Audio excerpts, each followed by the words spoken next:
뉴욕 증시는 민간 고용 지수가 사상 최대 증가폭을 기록하고 서비스업 지수가 4년 내 최고 수준으로 오르면서 상승세를 보였습니다.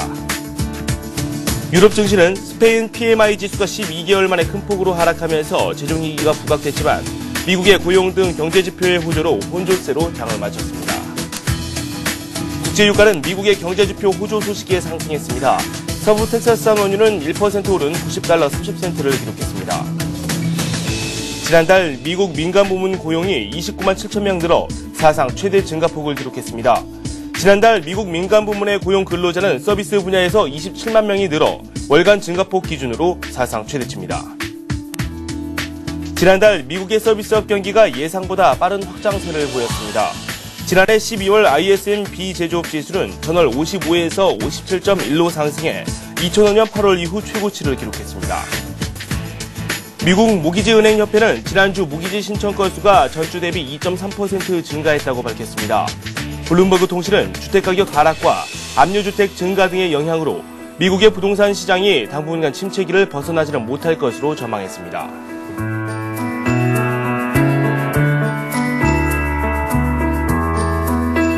여러분 안녕하십니까? 굿모닝 샘 증시의 김종성입니다. 어느덧 한 주의 절반이 지나갔습니다. 미국 증시에서는 상승세가 다시 한번 나왔습니다. 경제지표가 큰 힘이 됐는데요. 유럽 증시에서는 다시 한번 재정위기 우려가 부각이 되고 있습니다. 미국과 유럽 어떤 이야기들이 나왔는지 종합하는 시간 가져보도록 하겠습니다. 엑소원의 유창희 전문가 전화 연결되어 있습니다. 안녕하세요. 네, 안녕하세요. 네, 먼저 미국 소식부터 살펴보도록 하겠습니다. 3대 지수 상승세를 걸었고요. 경제지표가 상당히 괜찮게 나왔어요. 네. 경제지표가 괜찮게 나왔는데요. 민간 고용 지표가 생각보다 잘 나왔죠. 그러면서, 뉴욕 증시가, 다우존스가 0.2% 상승했고요. 나스닥이 0.78% 상승 마감했고요. 이제 여기서 볼 점은 다우존스가 그간 저항성으로 작용했던 11,700선을 돌파한 점이 조금 이제 유효한 모습이 아니었나 싶고요. 서비스 지수 역시 4년의 최고로 올라서 마감을 했고 유가 지표 역시 지표 호조에 따라서 기금속을 제외하고는 플러스 반전된 것이 주요 이슈가 아닌가 싶네요. 네. 지금 경제지표 나온 내용을 하나하나 좀 살펴보겠습니다. 서비스업 지표가 나왔는데 이게 4년의 최고 수준으로 올라왔다. 이런 기사 내용도 많이 올라오고 있는데요. 그와 관련된 내용 한번 저희가 짚어볼까요? 예, 서비스 관련된 지표가, 지난, 미국 경제의 90% 정도 차지하는 서비스 경제 지표가 확장세가 2006년 이후 최고치를 기록했거든요. 네. 이는 이제 지난 12월 대비 12월에 55에서 이번 달 57.1로 상승했고요. 또 이는 예상치가 55.7이었는데 그것보다도 상승한 것을 살펴볼 수 있었습니다. 그리고 이제 여기에 대한 내용을 좀 보면은 블룸버그 통신이 이제 페덱스나 카니발 등에서 서비스 경기 개선을 이끌었다고 평가했고요. 또 서비스업 경기 확장에 힘입어서 고용시장 개선에 대한 확신도 강화됐다는 부분이 조금 긍정적으로 작용하지 않았나 싶네요. 네, 민간 고용지표도 괜찮았습니다. 시장에서 예상한 내용의 한 3배 가까이 되는 그런 고용 규모가 나왔는데 방금 저희가 서비스업이 확장세를 걷고 있다라는 말씀을 드렸는데 이 고용시장에서 이 서비스업 관련한 내용이 상당히 좋았거든요. 구체적인 내용 소개해 주십시오. 네, 그러니까 오늘 미국 시장의 가장 큰 이슈가 이제 민간 고용 쪽에서 이제 서프라이즈가 나올 정도로 이제 고용이 증가하면서 이제 서비스업도 좋게 나아져서 좋게 이제 미국이 마감을 한 건데요. 서비스업 고용이 이제 보면은 고용 순 규모가 27만 명으로 2000년에 비해서 2000년 이후 이제 월 단위로 최대폭 증가를 나타낸 것이 이슈였고요. 또한 여기서 이건 서비스업뿐이 아니라 제조업에서도 2만 7천 명 늘어나서 이것도 역시 2006년 2월 이후 가장 높은 규모를 기록한 부분이 좀 크게 작용했던 것 같고요. 무엇보다 이제 고용시장 회복의 이제 의미는 일단은 지난 12월 달 이제 지표가 이제 발표가 됐었는데 그때는 조금 계절적 조정으로 인해서 좀 가닥 예상됐다는 의심이 있었거든요. 근데 이번 주에 이번에 발표된 내용이 서프라이즈가 나옴으로 인해서 지난주에 통계적 왜곡이 생각보다는 오히려 없었거나 혹은 통계적 왜곡이 적지 않았겠느냐라는 것이 좀 이제 반영이 되면서 네. 좀 더 확신을 준 것 같고요. 그리고 이거 더불어서 주간 실업률 청구 건수도 이제 27개월 만에 처음으로 40만 건 밑으로 내려왔거든요. 지난해 10월 이제 45만 건을 넘던 4주 평균치도 41만 건 내려왔고요. 그리고 이에 따라서 이제 7일이죠. 내일 모레 이제 발표될 미국 노동부가 발표할 예정인 12월 비농업자 수도 당초 예상보다 많을 것이라는 기대감이 나오면서 이제 시장이 좋게 이제 반영한 것 같습니다. 네, 이 고용의 질도 점차 괜찮아지고 있는 것 같습니다. 감원 계획도 점차 줄고 있고, 고용 이후에 이렇게 감원되는 인원의 수도 많이 줄었다고 하는데요. 어떻게 나왔죠? 네, 그 취업 알선업체 챌린저 그레이 크리스마스는 지난해 미국 기업 정부가 발표한 감원 건수가 52만 9,973건으로 전년 대비해서 128만 8,030건에 비해서 한 59% 줄었다고 밝혔는데요. 2009년 감원 계획자 수는 2002년 이후 최고치였고요. 또한 특히 지난해 하반기 이후 눈에 띄게 감원 계획이 줄었으며 지난해 12월엔 감원 계획이 3만 2,004명으로 규모가 2000년 6월 이후 최저치를 나타낸 것을 알 수 있는데요. 이는 1년 전에 비해서 한 29% 감소했으니까 상당히 좀 좋게 나온 거라고 볼 수 있죠. 네, 부동산 시장과 관련된 그런 경제 지표도 있었습니다. 이 모기지와 관련된 내용인데 신청 건수가 소폭 늘었습니다. 하지만 이 블룸버그 통신이 올해 미국의 부동산 시장에 대해서 좀 부정적인 입장을 내놓았거든요. 부동산 관련 소식도 한번 살펴보죠. 네, 그 전체적으로 보시면은 이제 모기지 신청 건수가 2.3% 증가했고요. 뭐 크리스마스 연휴 주일에는 3.9% 줄었지만 이건 좀 크리스마스라는 계절 그 요인이 있었던 거고요. 그리고 이제 그랬고 이제 다만 이제 마지막에 말씀하신 것처럼 뭐 모기지 금리가 올라간 것이 시장 회복에 큰 장애물이 될 것이며 앞으로 전망이 밝지 못하다고 말을 했는데요. 근데 이거는 조금 그냥 예상일 뿐이지 뭐 아직 이게 지금 현재 경기가 좋아진다면은 우리가 크게 생각했던 것보다는 나빠지지 않을 것 같지 않을까 싶네요. 네, 미국 증시 소식을 한번 정리해 봤고요. 유럽 증시도 한번 살펴보도록 하겠습니다. 재정 위기 우려가 다시 한번 부각이 되고 있습니다. 스페인 쪽에서 이런 이야기가 솔솔 나오고 있고 주가 자체도 하락하는 국가들도 몇몇 국가 있었는데요. 유럽 증시 상황은 어떻습니까? 예, 그 유럽 증시가 이제 사실은 어저께 보면 유럽이 조금 먼저 한 1% 이상 하락을 보이면서 이제 시장의 하락을 시장을 좀 불안하게 만들었는데요. 이제 이러한 것이 미국의 이제 경제 지표 호조로 인해서 상승까지 못했지만 어떻게 보면 이제 약보합대로 마감을 했지만 뭐 프랑스나 독일은 바닥 대비해서 보면은 거의 한 1% 올랐다고 볼 수 있는 거고요. 그 영국은 종가상으로도 0.5% 정도 올랐기 때문에 좀 그래도 강세가 좀 좋은 모습이 아니었나 싶고요. 무엇보다 아까 유럽 증시에 이제 하락세를 이끈 것이 이제 상품주들의 부진이었거든요. 네, 이러한 것이 미국 경제 계속 말씀드리지만 미국 경제 지표 호조로 인해서 상품주들이 다시 올랐으면서 유럽이 좀 혼조세로 마감을 하지 않았나 싶네요. 네. 이제 상품 시장 이야기도 한번 듣도록 하겠습니다. 국제 유가 마감 상황이 어떻게 나왔는지 소개해 주십시오. 예, 그 국제 유가가 소폭 상승을 해가지고 90달러를 상회하면서 마감을 했는데요. 그 유가가 이제 그 전일 아침에는 조금 이제 안 좋게 출발을 했지만은 그래서 경제 지표가 좋게 발표가 나오면서 상승세로 마감했습니다. 특히 아까도 말씀드렸다시피 미국 서부 텍사스산 경제율 유가 90달러를 회복했고요.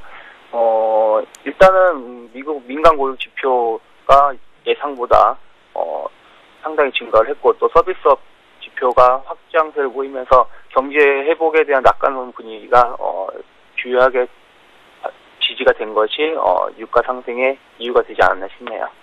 네, 오늘 밤 발표되는 이 주요 경제 지표 내용이 그다지 많지는 않은 것 같아요. 어떤 것들이 대기하고 있나요? 예, 오늘 밤 발표될 게 이제 주간 실업 청구 건수가 있는데요. 이전치를 보시면 38만 38만 8천 건이었는데 예상치가 이제 40만 5천 건으로 이제 지금 이제 예상되고 있거든요. 뭐 이 정도면은 뭐 좀 나쁘지 않을 것 같고요. 오히려 이게 더 청구 건수가 예상치보다도 줄일 수도 있다고도 볼 수 있거든요. 왜냐하면 민간 고용 지표가 늘어났기 때문에. 그래서 이러한 부분이 또 시장이 또 조금 호재로 작용할 수도 있지 않나 생각이 들고 있습니다. 네, 지금까지 엑소원의 유창희 전문가와 함께 미국과 유럽 증시 주요 소식 정리해봤습니다. 고맙습니다. 네.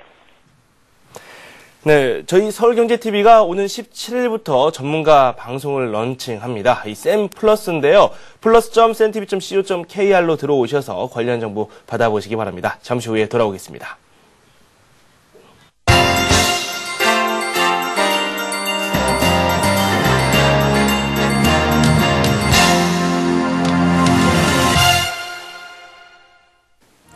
안녕하세요. 글로벌투데이 박미라입니다. 오늘도 보다 발빠르고 신선한 지구촌 소식들 전해드리겠습니다. 1월 6일 목요일 AP통신 주요 소식부터 시작합니다. 북한이 신년 공동사설을 통해 남북대결 해소를 촉구한 지 나흘 만에 다시 남북 당국 간 무조건적 회담 개최를 제의하고 나섰습니다. 연평도 도발이 일어난 지 불과 2달도 채 안 된 시점에서 북한의 이 같은 움직임에 대해 그 의도가 주목되고 있는데요. 조선중앙통신에 따르면 북한은 조선민주주의인민공화국 정부, 정당, 단체 연합성명을 발표해 실권과 책임을 가진 당국 사이의 회담을 무조건 조속히 개최할 것을 주장한다고 밝혔습니다. 또한 우리는 대화와 협상, 저쪽에서 긴장 완화와 평화, 화해와 단합, 협력 사업을 포함해 민족의 중대사와 관련한 모든 문제들을 협의해 나갈 것이라고 덧붙였는데요. 북한의 이와 같은 유화 제스처는 일단 육자회담 재개 환경을 조성하는 동시에 우리 측의 인도적 물자 지원을 확보해 김정은 후계 구도를 조기에 안착시키려는 의도로 풀이됩니다. 성명은 이어 북과 남이 마주 앉으면 오해와 불신도 풀리고 평화와 번영을 위한 방도들을 허심탄회하게 논의할 수 있을 것이라며 밝혔는데요. 덧붙여 우리와 손잡고 나가려는 사람이라면 과거를 불문하고 언제 어디서 누구와도 만날 용의가 있다고 강조했습니다. 성명은 북남 관계 개선의 분위기를 조성하기 위해 서로의 비방 중상을 중지하고 상대방을 자극하는 행동을 하지 않을 것을 제기한다고 전했는데요. 또한 비방 중상과 자극적인 행동은 북남 관계를 해치는 불씨고 군사적 충돌을 유발할 수 있는 위험한 도화선이라고 말했습니다. 스티븐 보스워스 미국 국무부 대북정책 특별 대표가 방한 일정을 마친 후 베이징에 도착해 묵묵부답으로 일관하는 모습을 보였습니다. 그의 이러한 모습은 방한 때 북한과의 진지한 협상을 강조했던 모습과 사뭇 비교되는데요. 스티븐 보스워스 미국 국무부 대북정책 특별 대표가 베이징에 도착했습니다. 그는 공항에서 취재진의 질문에 묵묵부답으로 일관해 눈길을 끌었는데요. 보스워스 대표는 베이징에서 우다웨이 한반도 사무특별대표 등과 면담하고 다음날 일본 도쿄로 향할 예정입니다. 이날 주중 미 대사관 측에 베이징 주재 외신에 휴대전화 문자 메시지를 통해 보스워스 대표가 베이징 체류 기간에 기자회견은 없을 것이라고 통보했는데요. 보스워스 대표는 방한 직후 우리는 진지한 협상들이 북한을 다루는 전략의 핵심이 돼야 한다고 믿는다고 밝혀 관심을 모았습니다. 그러나 보스워스 대표의 이 발언이 파장을 일으키자 그 이후에 미국 국무부의 필립 크롤리 공보 담당 차관보가 입장을 밝혔는데요. 보스워스 대표의 발언 취지는 북한과의 대화의 문은 열려 있지만 대화를 위한 대화를 하지 않을 것이라며 남북 간의 긴장 완화, 북한의 도발 중단 및 9.19 공동성명 이행 의지를 보여야 대화가 가능할 것이라고 해명했습니다. 일각에서는 보스워스 대표가 베이징 도착 직후 입을 닫은 것은 이런 상황과 관련이 있다는 분석을 내놓고 있습니다. 2009년 팝스타 마이클 잭슨 사망은 전 세계 팬들에게 충격을 안겨주었는데요. 그의 돌연사에 대해 의문이 아직도 풀리지 않고 있습니다. 마이클 잭슨 사망 사건과 관련해 기소된 잭슨의 주치 콘랜드 머리의 과실치사 혐의에 대한 예비 심리가 로스앤젤레스 카운티 법원에서 시작됐습니다. 예심은 판사가 주치 머리를 재판에 회부할 충분한 증거가 있는지를 판단하기 위해 증언을 듣고 관련 증거를 검토하는 절차로 최소한 일주일 이상이 걸릴 것이라고 미 언론이 전했는데요. 잭슨이 세상을 떠나기 직전 런던 컴백 공연 리허설 안무를 맡았던 케니 오르테가는 이날 검찰 측 증인으로 출석해 잭슨이 숨지기 6일 전 리허설 도중 상태가 좋지 않아 자신의 권유로 일찍 집으로 돌아갔다고 증언했습니다. 오르테가는 이 일과 관련해 이튿날 아침 잭슨의 집으로 호출됐으며 주치의 머리로부터 잭슨의 건강에 관여하지 말라는 충고를 들었다고 덧붙였는데요. 앞서 데이비드 월그린 검사는 이날 심리에서 주치의 머리가 구급팀을 불렀을 때 잭슨은 이미 숨져 있었고 머리는 잭슨에게 강력한 마취제인 프로포폴을 주사한 사실을 구급팀 의료진에게 말하지 않았다고 밝혔습니다. 지난해 2월 과실치사 혐의로 기소된 주치의 머리는 보석금 7만 5천 달러를 내고 풀려난 상태이며 이날 예비 심리에 출석했습니다. 머리는 2009년 6월 잭슨에게 만성적인 불면증을 벗어나도록 프로포폴과 진정제를 투약해 사막에 이르게 한 혐의를 받고 있으나 그러한 혐의를 부인하고 있습니다. 미국에서 억울하게 감옥살했던 남성이 무려 30년 만에 풀려났습니다. 첨단 DNA 검사로 무죄가 입증된 건데요.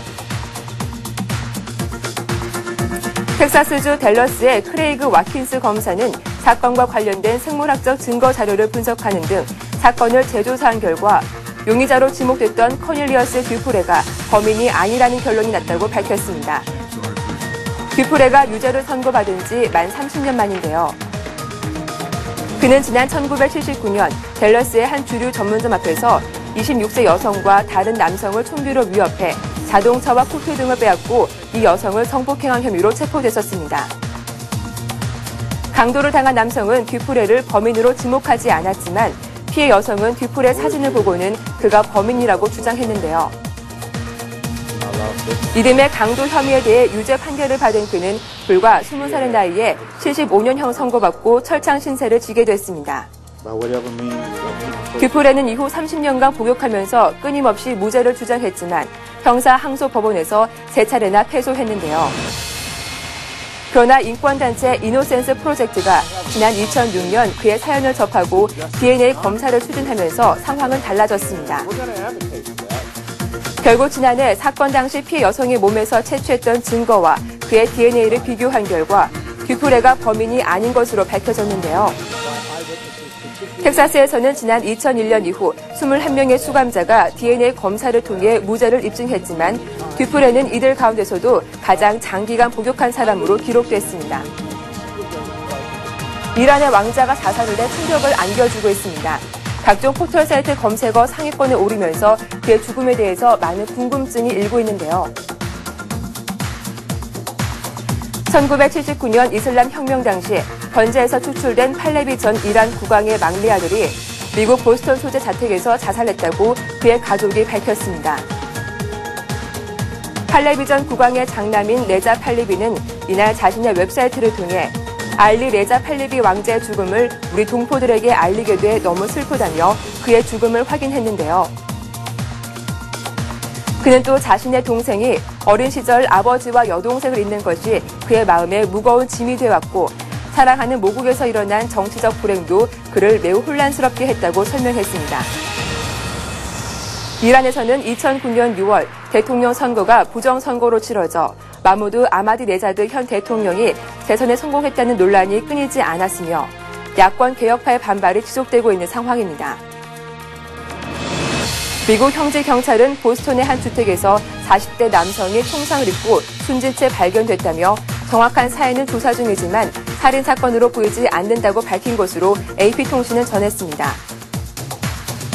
알리 레자 팔레비는 팔레비 전 국왕의 자녀 5명 중 막내로 1979년 이슬람 혁명 당시 가족과 함께 미국으로 망명했습니다. 그는 1984년 미 프린스턴 대학을 졸업하고 1992년 컬럼비아 대학에서 석사 학위를 딴 후 최근에는 하버드 대학원에서 철학과 고대 이란학 석사 과정을 밟고 있었습니다.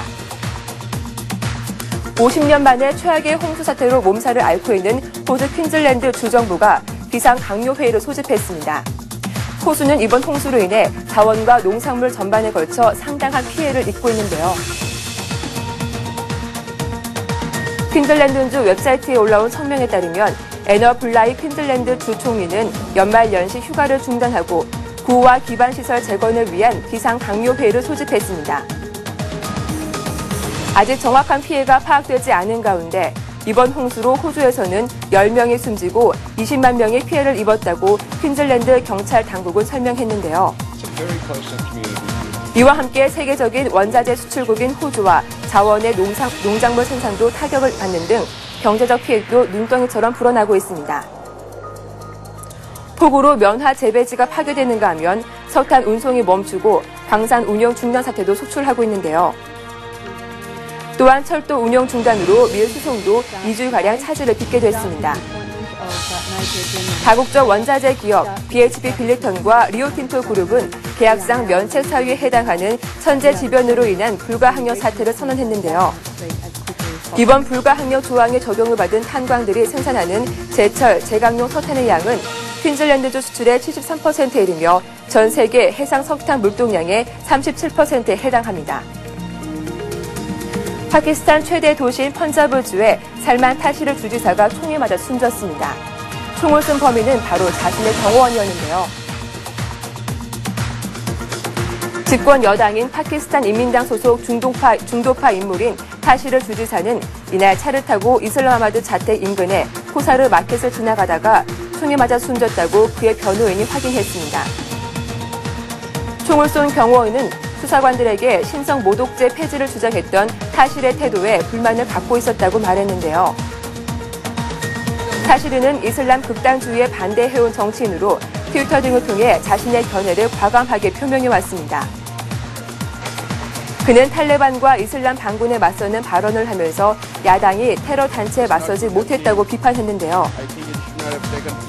최근에는 예언자 마호메트를 모독했다는 혐의로 사형 선고를 받은 기독교 여성을 사면해야 한다고 주장해 이슬람 단체로부터 비난과 협박을 받았습니다.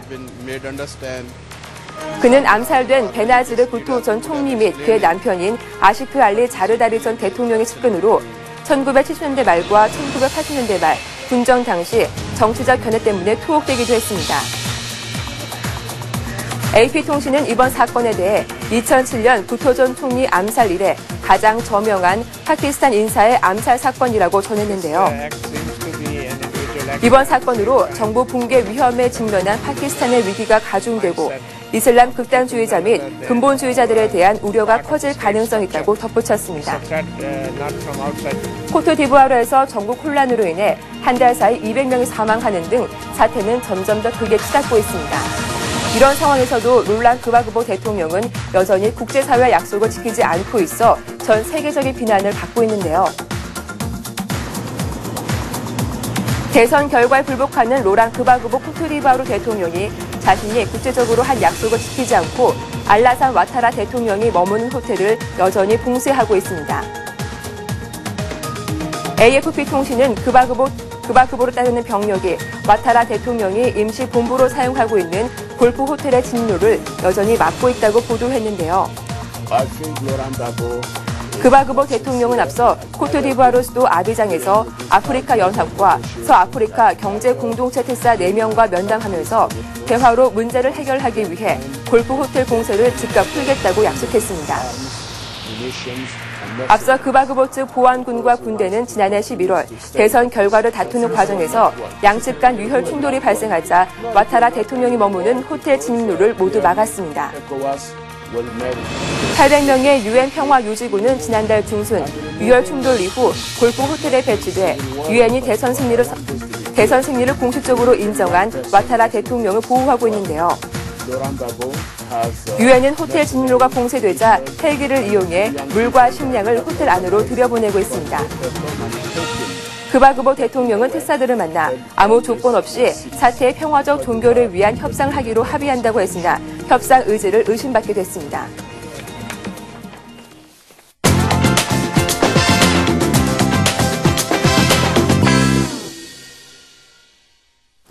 (2011년) 올해 토끼해 10주년을 맞이해서 고양이도 주목을 받고 싶었나 봅니다. 고양이가 토끼 모자를 스스로 쓰는 영상이 공개됐는데요. 동영상 사이트 유튜브에 올라와 이미 60만 명 이상의 누리꾼들이 감상한 화제의 동영상입니다. 이 영상은 일본의 한 유튜브 사용자가 자신의 애완 고양이 미미를 촬영한 건데요. 공개된 영상에서 미미는 마치 스스로 모자를 쓰는 것처럼 보입니다. 하지만 실제로는 고양이가 모자를 벗는 모습을 반대로 재생한 거라고 합니다. 정말 감쪽 같죠? 미미의 주인은 새해를 맞이해 토끼 모자를 씌워주고 싶어서 이 영상을 제작했다고 밝혔습니다.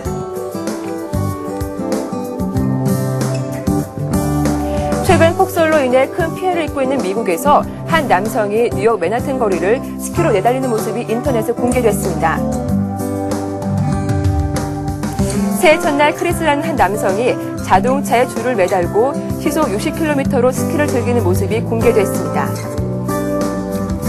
빠른 속력에도 불구하고 헬멧조차 쓰지 않은 크리스는 마스크만 착용한 채 뉴욕 맨하튼 거리를 친구가 운전하는 자동차 뒤에 매달리며 내달렸는데요.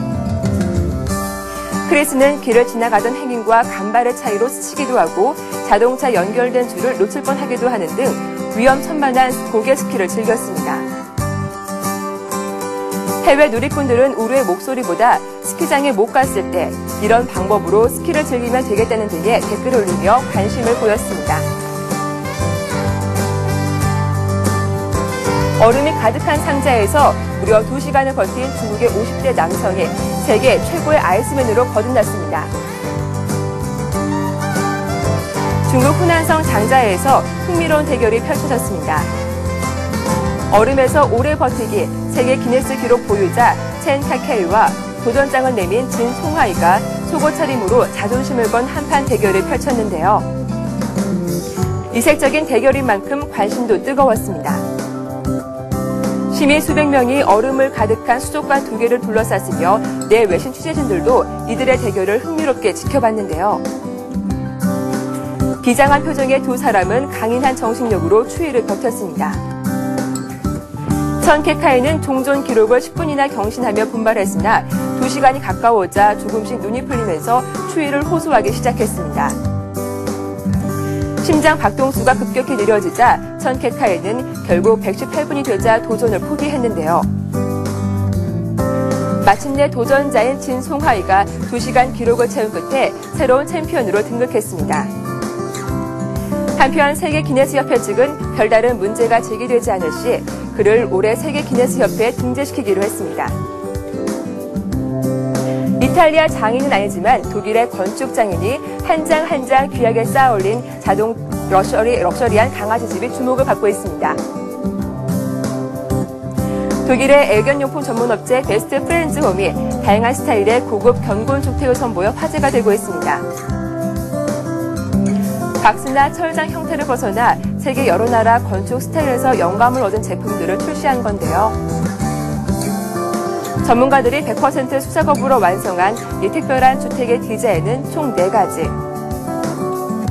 미국 남부의 전통적인 전원주택을 연상시키는 고풍스러운 디자인의 엘라베마 하우스. 스웨덴 전통 가옥의 형태를 빌어 북유럽의 목가적인 분위기를 연출한 르네베르가 하우스. 유럽 동화에 등장하는 아름다운 성을 형상화한 낭만적인 스타일의 동화하우스 등입니다. 그중 가장 눈에 띄는 제품은 단순하면서도 깔끔한 디자인 돋보이는 큐빅스 하우스. 모던 디자인의 효시 바우하우스 스타일을 모방한 이 집은 직사각형 창문과 들림 지붕으로 현대적인 조형미를 살린 것이 특징입니다. 이 럭셔리한 강아지 집의 가격은 우리 돈으로 약 280만 원에서 470만 원 선이라고 합니다. 자신의 팔을 미끼로 대형 메기를 낚는 이색 스포츠 누들링이 미국에서 인기를 끌고 있습니다. 최근 미국에서는 누들링이라 불리는 새로운 스포츠가 확산되고 있습니다. 누들링은 낚시꾼이 메기가 사는 굴로 자신의 팔을 집어넣어 메기가 이를 물면 꺼내 올리는 방식인데요. 미국의 대형 메기는 27kg까지 나가기 때문에 이를 물 밖으로 끌어올리는 것은 상당히 위험한 일입니다. 거대한 메기가 팔을 물면 치명적일 수 있으며 손가락이나 팔이 찢기는 일도 심심찮게 일어나는 것으로 알려졌습니다. 누들링에 나서는 이들은 장갑 같은 보호 장구를 착용하기도 하지만 일부 나라에서는 너무 위험하다는 이유로 금지하고 있는데요. e스포츠는 1990년대 처음 선보인 이래 세계 각국으로 확산되고 있습니다. 일본 수산물 시장에서 홋카이도산 참치 한 마리가 사상 최고치 4억 원에 팔렸습니다. 도쿄의 최대 수산물 도매 시장인 스키지 어시장에서 실시된 참치 경매에서 홋카이도산 구로마구로 한 마리가 약 4억 4천만 원에 낙찰됐습니다. 이는 킬로그램당 경매가가 9만 5천 엔, 약 128만 원으로 일본에서 기록이 남아있는 1999년 이후 참치 경매가로는 최고치입니다. 이 참치는 도쿄 긴자에 있는 고급 초밥집 주인과 홍콩에서 날아온 업자가 공동으로 구입했는데요. 이 주인은 예상을 뛰어넘는 가격이지만 그만큼 고급 참치이기 때문에 손님들에게 즐거움을 줄 수 있을 것으로 생각한다고 말했습니다. 오늘 글로벌 툴에서 준비한 소식은 여기까지입니다. 보다 생동감 넘치는 소식으로 내일 다시 인사드리겠습니다. 고맙습니다.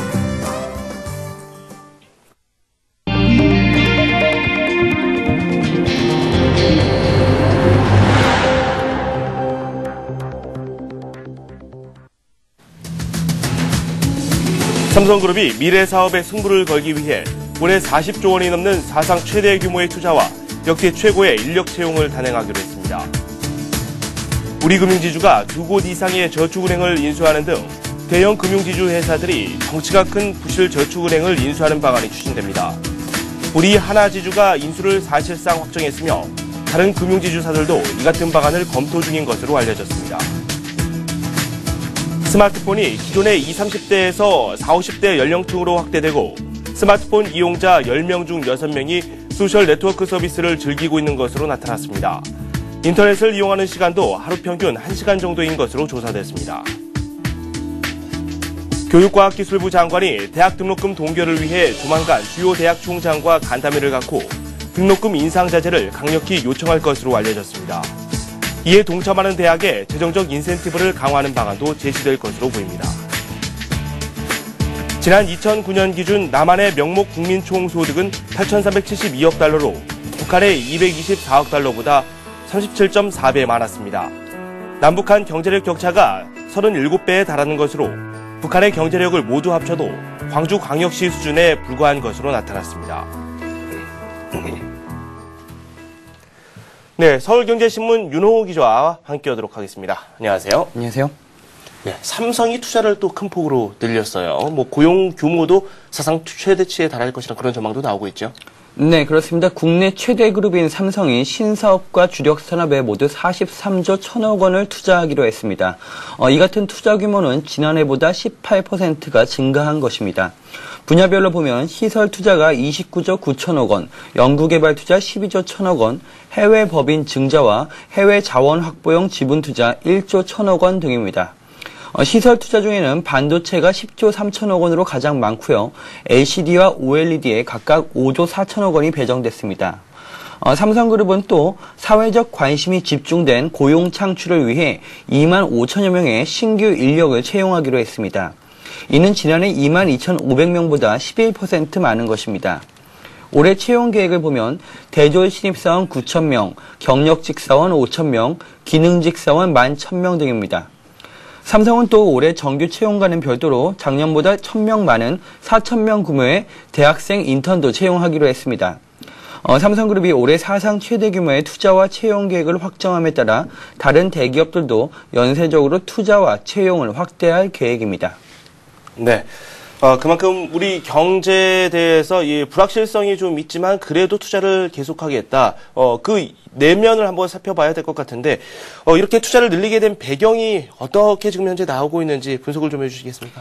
네, 사실상 세계 경기가 아직 완벽하게 회복됐다고 볼 수는 없는데요. 삼성이 이처럼 큰 폭의 투자를 감행하는 것은 미래 흰수종 사업을 올해 발굴해서 앞으로의 10년을 대비하겠다는 포석으로 보입니다. 세부 투자 내역에서 이 같은 의도를 엿볼 수가 있는데요. 미래 분야 가운데 하나인 LED와 OLED 부분의 사업비가 상당히 늘었고요. 스마트 TV 등 미래 TV 시장을 선도하기 위해서 TV 부분의 대규모의 시설 투자도 집행합니다. R&D 예산도 14%가량 늘었는데요. 예산의 70에서 80%가량을 미래 먹을거리 발굴에 사용할 것으로 전망됩니다. 올해 1조 1천억 원의 자본 투자를 계획한 점도 눈여겨볼 부분입니다. 자본 투자가 증가했다는 것은 M&A를 늘리겠다는 것을 의미합니다. 삼성이 미래 신사업을 찾아 M&A 시장에 본격적으로 뛰어들면 그 파장도 만만치 않을 것으로 보입니다.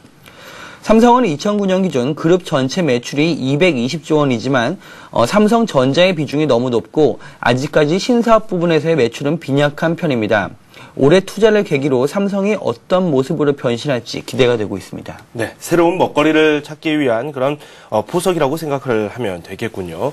그리고 어제 이 소식을 전해드렸습니다. 김석동 신임 금융위원장이 저축은행 부실을 해결을 위한 그런 방안을 강구하겠다. 이런 내용을 밝혔는데 구체적인 액션이 또 바로 나왔어요. 우리은행을 비롯해서 몇 명 금융지주사들이 대형 저축은행을 인수하는 방안을 지금 강구를 하고 있다고 하는데요. 네, 그렇습니다. 이런 말이 나오다 보니까 정부와 금융권이 김석동 위원장 취임을 계기로 뭔가 교감이 이뤄진 것이 아니냐 이런 분석까지 나오고 있는데요. 네. 우리 금융지주와 하나금융지주 등 대형 금융지주 회사들이 인수합병을 통해서 저축은행 인수에 나설 의사를 분명히 했습니다. 부실 저축은행 철회 문제는 사실상 현재 금융권의 가장 핫 이슈라고 볼 수가 있는데요. 금융당국도 금융지주사들이 저축은행 인수에 나설 경우 금융시장 안정에 상당한 도움이 될 것으로 보고 있습니다. 이팔성 우리금융지주 회장은 어제 저축은행 한두 곳을 인수합병할 계획을 갖고 있다고 말했는데요. 금융산업 전체를 볼 때 저축은행이 안정이 안 되면 제1금융권, 즉 은행권에도 파급이 올 수 있기 때문에 금융권 전체가 나서서 저축은행을 안정화하는 게 중요하다는 것이 이 회장의 생각입니다. 우리금융은 이에 따라 현재 60여 곳의 저축은행 중에서 상대적으로 우량한 매물을 최대한 이른 시일 내에 인수한다는 계획입니다. 김승유 하나금융지주 회장도 이날 금융 시스템 안정을 위해 주요 금융그룹도 동참해야 한다며 저축은행 부실 처리 과정에서의 적극적인 역할을 시사했습니다. 네. 대형 금융주주 회사들의 저축은행 부실 처리 동참은 금융 시스템 안정과 서민금융 확대에 기여하는 한편은 틈새 수익원을 확보하고 그룹 비즈니스 포트폴리오를 다양하기 위한 다목적 포석으로 보입니다. 우리금융의 한 고위 관계자는 정부 입장에서도 금융지주사가 저축은행을 인수해 경영을 정상화하면 나쁠 게 없다면서 금융지주나 정부, 저축은행 모두 윈윈할 수 있을 것이라고 말했습니다. 사실 이 저축은행 문제에는 부동산 PF 문제부터 다양한 국내 현안들이 걸려 있는데요. 저축은행 부실화가 처리가 돼야 국내 경제가 조금 더 원만하게 성장할 수 있을 것이라는 전망입니다. 이에 따라서 금융당국도 인수 과정만 투명하다면 금융지주사들이 이 같은 움직임을 적극적으로 환영한다는 입장을 보이고 있습니다. 네. 정부 입장에서는 금융 시스템을 안정화시킬 수 있고 그리고 또 금융지주사 입장에서는 새로운 수익원을 확보할 수 있으니까 윈이라는 전략이 될 수 있겠네요. 그리고 최근 스마트폰 보급이 크게 늘었습니다. 이 저가형 상품도 나오면서 사용하는 연령층도 점차 확대가 되고 있다고 합니다. 기존에는 한 20, 30대 이용자들이 대다수였는데 요즘은 뭐 40, 50대 분들께서도 많이 이용을 하고 계시거든요. 네, 그렇습니다. 이제 정말 애, 어른 할 것 없이 스마트폰 이용이 대중화되고 있는 것 같습니다. 네. 방송통신위원회가 어제 발표한 스마트폰 이용 실태 조사 결과를 보면요. 국내 도입 초기에 20에서 30대 또 전문 관리직, 사무직이 주류를 이뤘던 스마트폰 이용자층이 40, 50대 그리고 서비스, 생산직, 주부 등으로 확대가 되고 있습니다.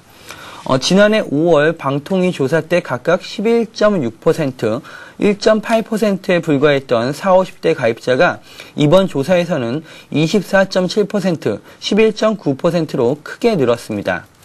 특히 주부 이용자가 5.5%에서 11.4%로 2배 이상 증가한 것도 상당히 눈여겨볼 대목입니다. 또 스마트폰 이용자 10명 가운데 6명이 트위터나 페이스북과 같은 소셜 네트워크 서비스를 즐기는 것으로 나타났습니다.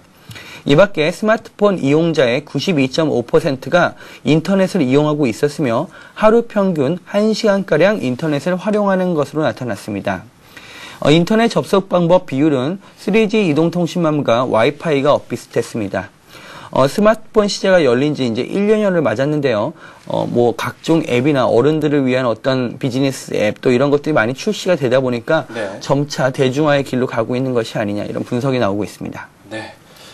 정부가 이 대학 등록금 인상을 막기 위한 행보에 본격 돌입을 했습니다. 이 교육과학기술부 장관이 대학 총장들과 만나서 이런 부분을 좀 주문할 것이다라는 이야기가 나오고 있는데 당근을 좀 던진다는 그런 이야기까지 나오고 있어요.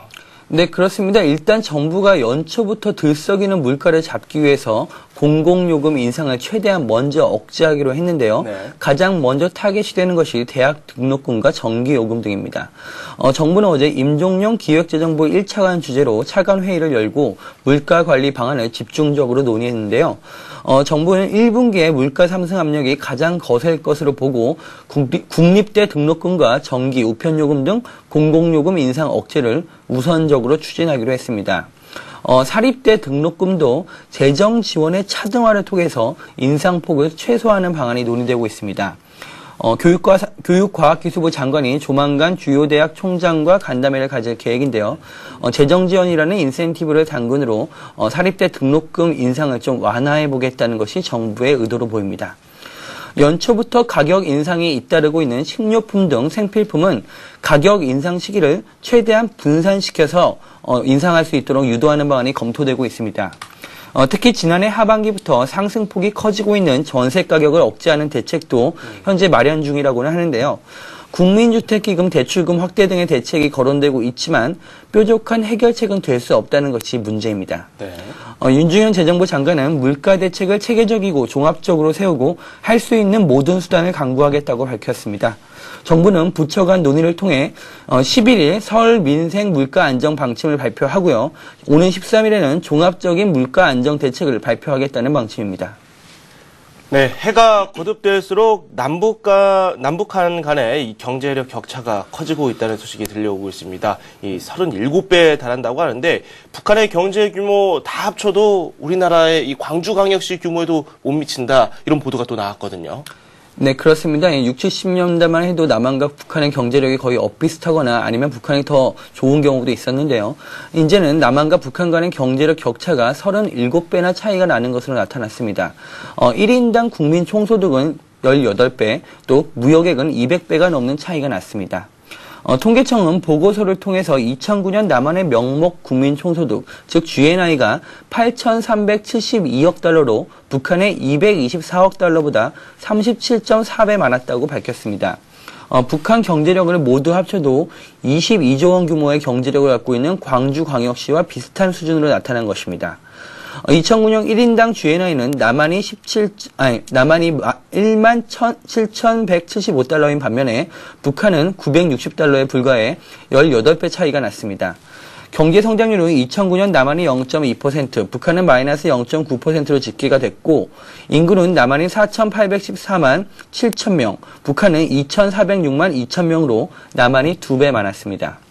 무역 총액에서도 남한은 2009년 6,866억 달러였지만 북한은 34억 달러에 그쳐 202배의 격차를 나타냈습니다.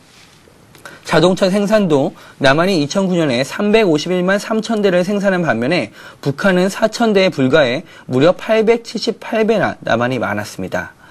사회 간접 자본도 한번 보면요. 남한은 도로의 총 연장이 10만 5천 킬로미터로 북한의 2만 6천 킬로미터보다 4배 길었고 지하철도 537킬로미터가 남한인데 반해 북한은 34킬로미터에 불과했습니다. 경제 전반에서 남북의 차이가 너무 벌어지면서 이제 체제 경쟁 자체가 무의미해지고 있는 것입니다. 네, 이 통일세 관련한 이야기가 나오는 게 별다른 이유가 아니겠네요. 네, 이렇게 해서 윤호우 기자와 함께 오늘의 이슈에 대해서 자세히 살펴봤습니다. 고맙습니다. 네, 저는 출발 센정시에서 우리 시장 출발 사항과 함께 투자 전략 다시 한번 세워드리도록 하겠습니다. 출발 센정시에서 다시 찾아뵙겠습니다.